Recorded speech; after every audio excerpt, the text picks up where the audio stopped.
Bien, em, ya iniciando lo que va a ser la otra unidad, que es después de contratos de garantías, voy a explicar una vez más cómo funciona el término de la garantía. Si ustedes recuerdan, o no sé si se acuerdan, y lo voy a tener que hacer porque se han integrado nuevos compañeros al curso, eh, ya le hice un video sobre qué pasaba cuando uno incumplía un determinado contrato. Bueno, pero vamos a ir repasándolo y vamos a agregar, ahora sí vamos a agregar algunas cosas a la garantía.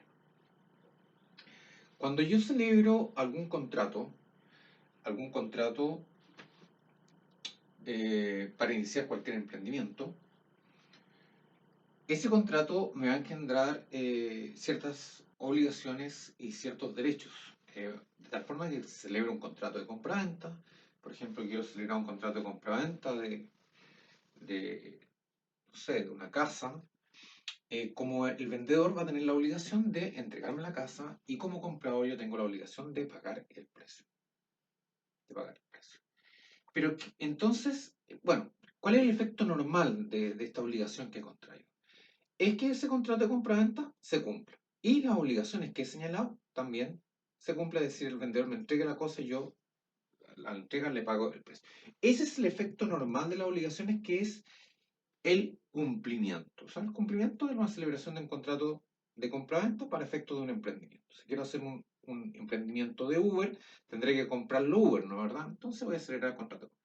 Pero nuevamente, a través de este ejemplo, digamos, bueno, pero ¿qué pasa si no se cumple? O sea, si es que no termina la celebración del contrato por su forma normal, como es el cumplimiento.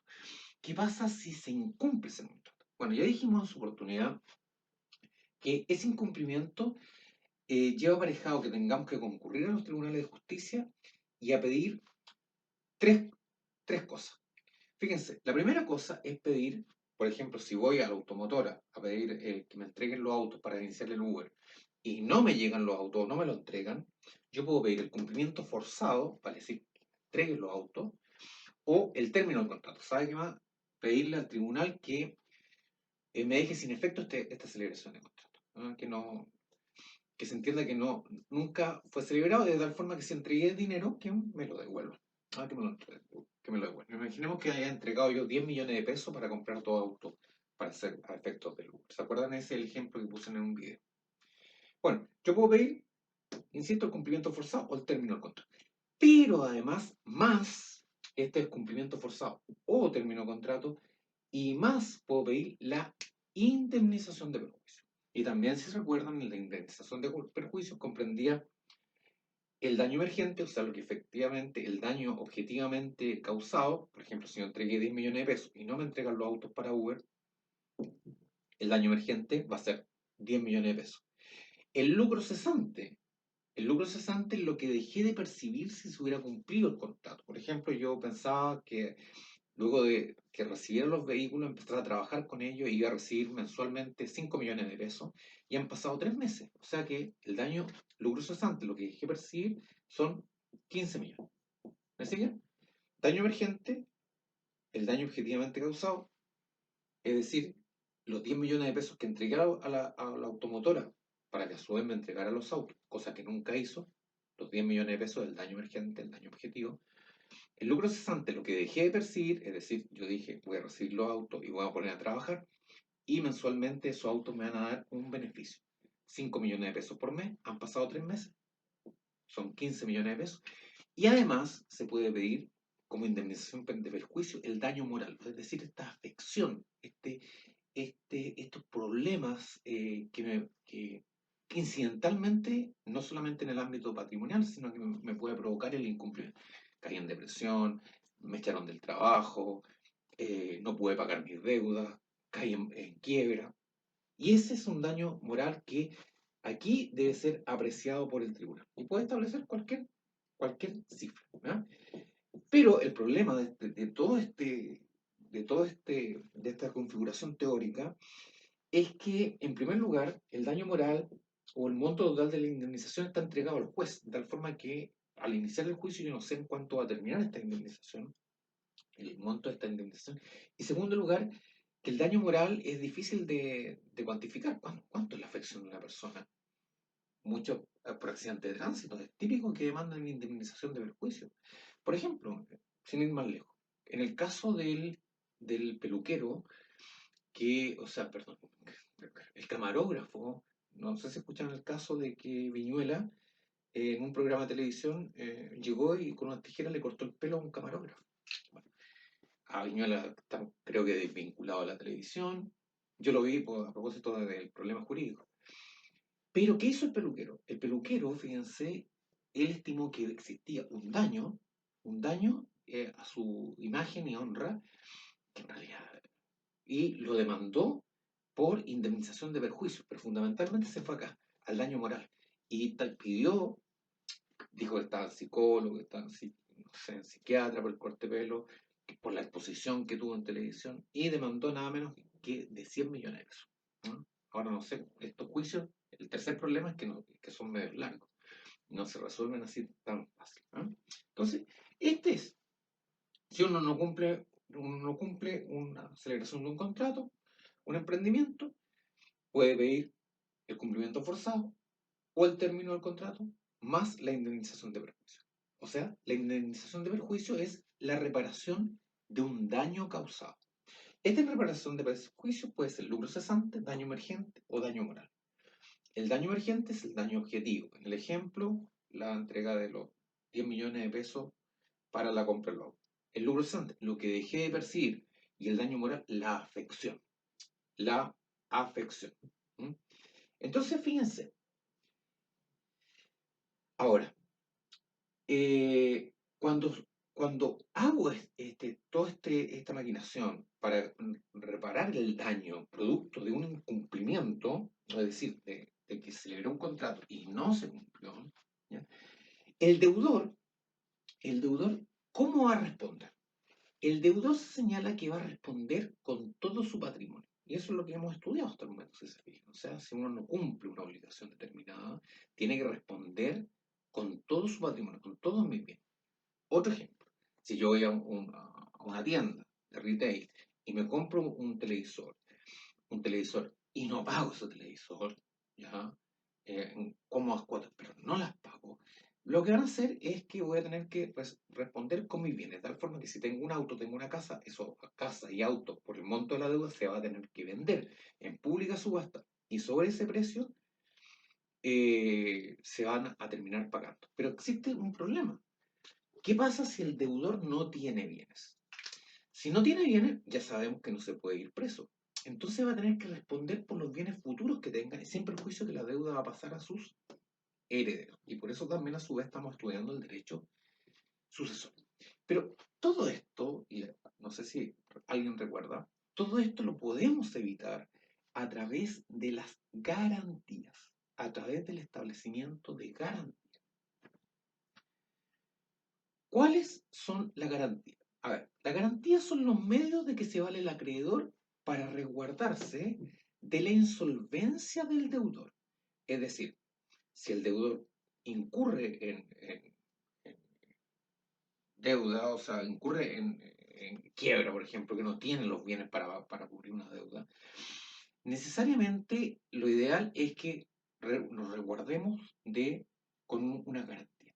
Fíjense, entonces, sigamos con el ejemplo. Yo le entregué 10 millones de pesos a una automotora para que me entregara 2 autos para yo trabajarlos como Uber. Pero en el momento,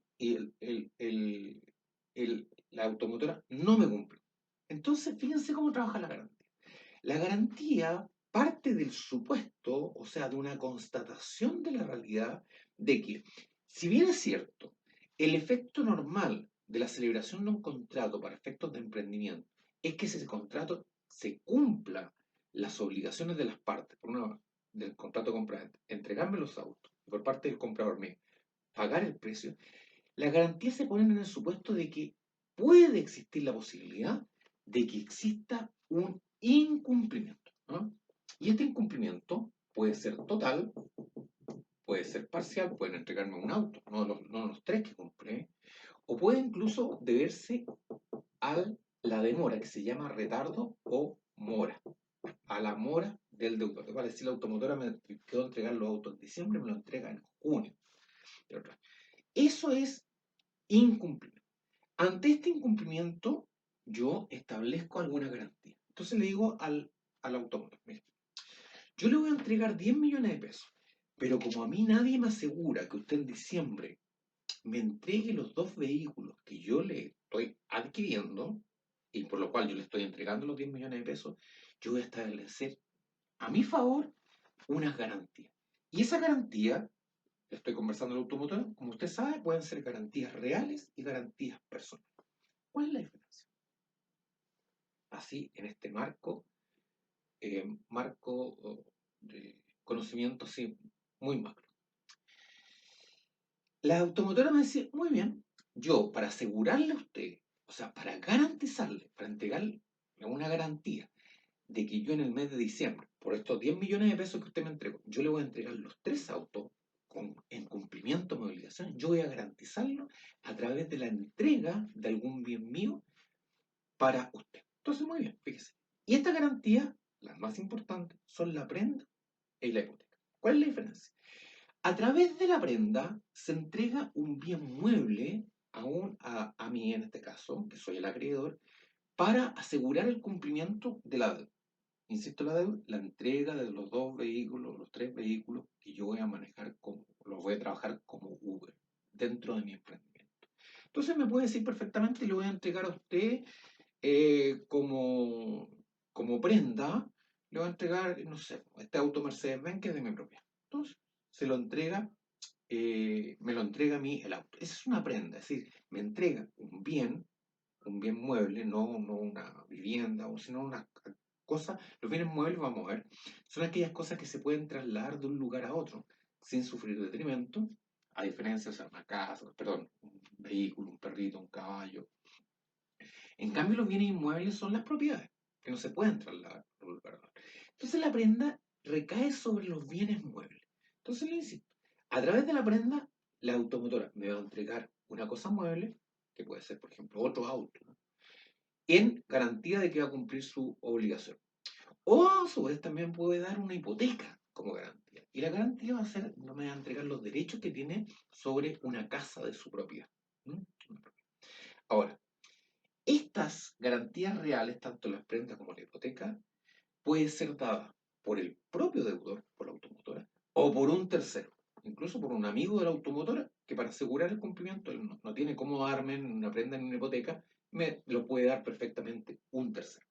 Entonces, fíjense, las garantías reales y las garantías personales. Garantías reales son la entrega de una cosa para asegurar el cumplimiento de una obligación. Si la cosa queda en poder del acreedor, en este caso me la entregan a mí, se va a llamar prenda. En cambio, si la cosa a entregar va a quedar en manos del deudor, que es normalmente una propiedad, esa hipoteca se va a llamar hipoteca. Entonces ya establecemos. Garantía real es la entrega de una cosa. Diferencia entre prenda e hipoteca: la prenda recae sobre cosas muebles que se puedan trasladar y la hipoteca recae sobre cosas inmuebles, las propiedades. ¿Ya? En la prenda, el propietario se desprende de su tenencia porque me la entrega a mí. En cambio, en la hipoteca, la propiedad no cae en manos mías, sino que la sigue teniendo su actual propietario. Garantías reales, prenda e hipoteca. Pero fíjense que las garantías no se agotan en el solo hecho de asegurar el cumplimiento de una obligación, sino a través de la entrega de una cosa, sino que también se puede garantizar el cumplimiento de una obligación a través de la entrega de otra persona que va a responder con todo su patrimonio, con todo su patrimonio. Es decir, la entrega de otro deudor, de otro deudor. Recordemos nuevamente la figura. Yo le entregué 10 millones de pesos a la automotora para que me entregara 3 uvas. Se lo entrego el dinero ahora, en septiembre, y la automotora en diciembre queda entregarme los autos. Yo, para asegurarme el cumplimiento de la entrega de los 2 vehículos para usarlos como Uber en diciembre, yo les pido garantías a la automotora. Ya vimos la garantía real, pero ahora las garantías personales significan, le estoy pidiendo a la automotora que no se quede ella sola como deudor, sino que me constituya otros deudores, que además me van a tener que responder con todo su patrimonio. Y aquí establecemos entre las garantías penales, personales, una garantía que se llama cláusula penal, la otra que se llama la fianza y la otra que se llama eh, el codeudor solidario. El codeudor solidario. Esos son tres. Cláusula penal, fianza fiador y el codeudor solidario. Vamos a establecer ahora cuáles son las grandes diferencias en este tres tipos de fianzas personales, es decir, la entrega de otro deudor que puede, o si no, afianzar la obligación, pero yo ya no a través de la entrega de una cosa. Por la cláusula penal, el deudor o un tercero, ¿ya? Se comprometen con el acreedor, es decir, en este caso el deudor, la automotora, ¿me entienden? Se compromete conmigo, que yo soy el acreedor, que en caso de que me incumpla que en diciembre no me pague, o que se atrase, que me entregue los autos, no en diciembre, que me lo entregue en enero, se va a fijar una pena, o sea, se va a establecer una sanción. Es decir, que puedo establecer cualquier pena, puedo establecer que si no me lo entrega el 31 de diciembre como se comprometió, con todos los días que pasen me puede ir entregando 500.000 pesos por día de atraso. Eso es una pena, es decir, es una sanción que se incorpora al contrato de compraventa en calidad de ¿qué? De garantía. No es garantía real porque no se entrega una cosa para asegurar el cumplimiento de la obligación, sino que se entrega el mismo deudor o un tercero se compromete, aparte del deudor principal, a entregar una obligación accesoria, que es la pena en caso de incumplimiento, o no solo incumplimiento total o parcial, sino que también en caso de atraso. En cambio, aquí en la fianza o el codeudor solidario, aquí la situación es distinta y aquí vamos a tratar de explicarlo. La fianza y el codeudor solidario son obligaciones, perdón, son garantías personales que la otorga siempre, no el deudor, sino que la otorga un tercero. Porque aquí se trata de constituir otro deudor aparte del deudor principal. O sea, en mi ejemplo, yo le estoy pidiendo a la automotora como garantía personal que no se quede ella como, sino que me agregue otro. Y esos deudores los vamos a llamar en términos generales fiadores, que es la figura más, o sea, que me van a responder, que me van a responder cuando no me responda el deudor principal. Entonces, fíjense, los fiadores son deudores, en primer término, accesorios, o sea, es decir, en reemplazo del deudor principal. Y subsidiarios van a responder solo en la medida que el deudor principal no cumpla con su obligación. O sea, este fiador, si se establece un fiador, este fiador va a responder solo cuando la automotora no entregue, no entregue los autos en diciembre. Ahora, ¿qué sucede si hay más de un fiador? Si hay más de un fiador. Por ejemplo, se establece que los deudores va a ser el deudor principal, lo tenemos claro, va a ser la automotora. Pero además se establece que va a ser el deudor, va a haber un deudor 1 aparte y va a haber el deudor 2 como fiadores. ¿Qué significa esto? Cuando tengo más de un deudor, más de un fiador, perdón, tengo el deudor principal, que es el automotor, tengo un fiador 1 y tengo un fiador 2. Si a mí la automotora no me cumple la obligación principal de entregar los autos, yo puedo perfectamente dirigirme contra cualquier deudor para pedirle el cumplimiento de la entrega de los autos. O en su defecto, el monto total del pago, de lo que yo estime que va a ser la indemnización de perjuicio. Pero el deudor 1 o el deudor 2, que son fiadores, me pueden decir, tienen dos beneficios. Primero tienen un beneficio que se llama el beneficio de excusión, de decirme, un momentito, usted viene a cobrarme la deuda en calidad de fiador, o sea, en garante de una obligación que usted celebró, pero no conmigo. Usted la celebró con la automotora. Yo soy fiador de la automotora. Y como fiador, yo respondo solo y siempre solo que el deudor principal, en este caso la automotora, no responda con su obligación. La obligación era entregar los vehículos. Y entonces, en primer lugar, tiene que dirigirse contra la automotora. Eso se llama el beneficio de exclusión, que no es otra cosa que el derecho que tiene el fiador de decirle al acreedor, a mí que entregué los 10 millones de pesos y no me han entregado los autos, decir, ¿sabe qué más? Vaya a exigir su derecho, pero primero vaya donde el automotor. O sea, el beneficio de exclusión. Vaya primero donde el deudor principal y después, si es que no le pagan o le pagan en parte, solo ahí puede dirigirse contra nosotros los fiadores. Y el segundo gran derecho, tienen el beneficio de división.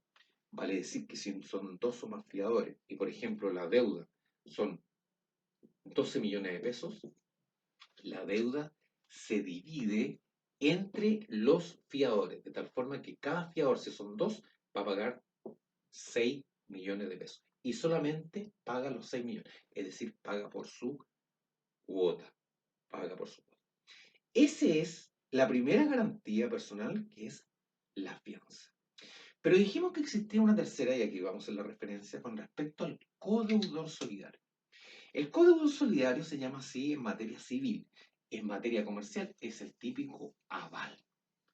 Y aquí viene posteriormente lo que vamos a hablar con respecto al aval y el peligro de constituirse aval.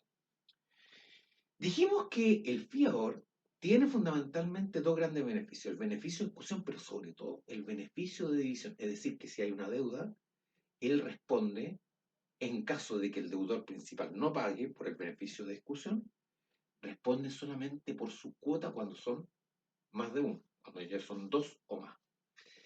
Pero el codeudor solidario, que también se le llama aval, responde, no tiene ni el beneficio de exclusión ni el beneficio de división, responde por el total de la deuda. De tal forma que si yo, deudor, tengo un deudor principal y tengo dos avales o codeudores solidarios, no importa que me dirija contra el deudor principal o contra los dos codeudores o avales solidarios. Y si yo me voy donde el aval número 2 o el codeudor solidario número 2, él está obligado a pagarme el total de la deuda. No tiene, en defecto, no tiene ese beneficio el beneficio de división.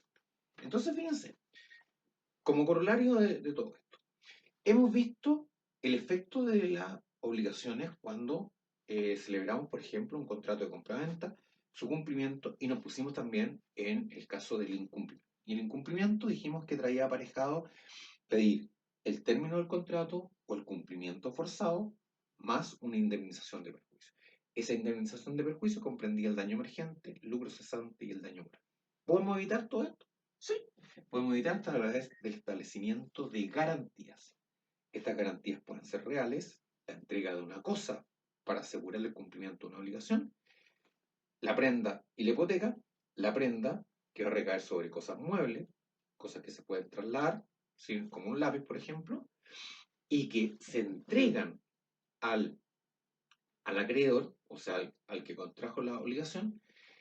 Y la hipoteca, que a diferencia de la hipoteca, recae sobre cosas inmuebles y que no pasan a poder mío, que yo soy el acreedor, sino que quedan en manos del deudor. Típico, la hipoteca es cuando uno compra una propiedad y pide un crédito hipotecario, pide un crédito a un banco y el banco le entrega 30, le entrega 50 millones.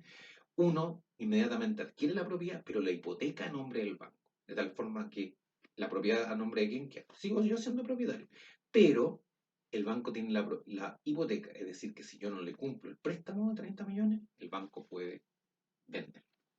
Y hemos visto así en grandes rasgos, como una primera aproximación, la garantía es personal, en que ya no se entrega una cosa, sino que se entrega el patrimonio de una persona. Y podían ser fundamentalmente la cláusula penal, la fianza y el codeudor solidario o aval. Y la diferencia en que el fiador tiene los beneficios de exclusión y división y el codeudor solidario o aval no tiene. De tal forma que eso significa que cualquier deudor, si tiene cuatro o más avales, puede respirar tranquilo porque el acreedor tiene, para asegurarse esto, tiene la posibilidad de irse contra el deudor principal o contra los avales. Y ese es el peligro del aval. Cosa que lo vamos a examinar más tarde. Ahora, fíjense, y a través de una obligación, ¿puedo pedir una garantía real y además una garantía personal, o puedo pedir un fiador y además puedo pedir un aval, sí se puede. ¿Por qué? En virtud, recuerden, del principio de la autonomía de la voluntad.